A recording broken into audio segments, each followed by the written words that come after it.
Good day everyone, my name is Jasmine Ramones from BSN 1D and today I will be performing an assessment of the deep tendon reflexes.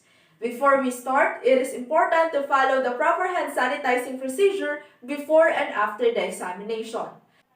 Deep tendon reflexes, also known as muscle stretch reflexes, are an important part of the neurological examination. A stretch reflex is an involuntary reaction of a muscle to being passively stretched by percussion of the tendon. The first tendon reflex we're going to check is the bicep tendon, and the bicep tendon is located below the bicep muscle in the antecubital fossa area.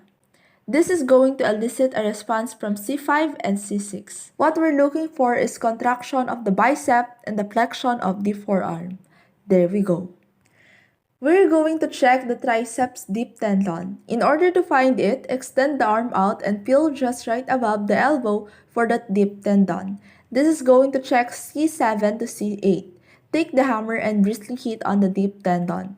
We want to see the extension of the forearm and a slight contraction of the triceps. Here we go.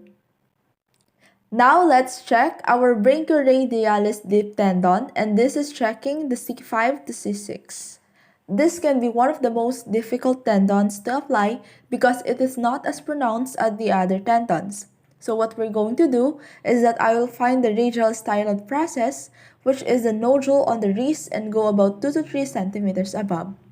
We're going to write above that, and what we're looking for is for the hand to supinate, which means the palm will turn outward and we will see a little bit of flexion in the forearm.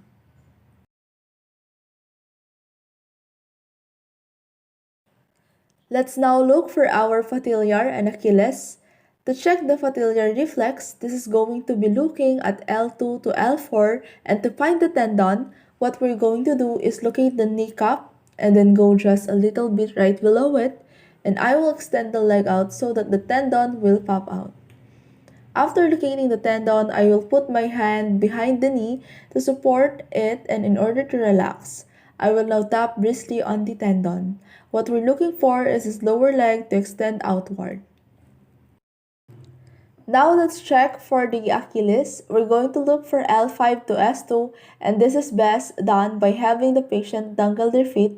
But what we're going to do is to dorsiflex the foot by supporting my hand underneath and just tapping the bottom of it. Okay, we are now done with our assessment. Don't forget to follow proper hand hygiene after the examination.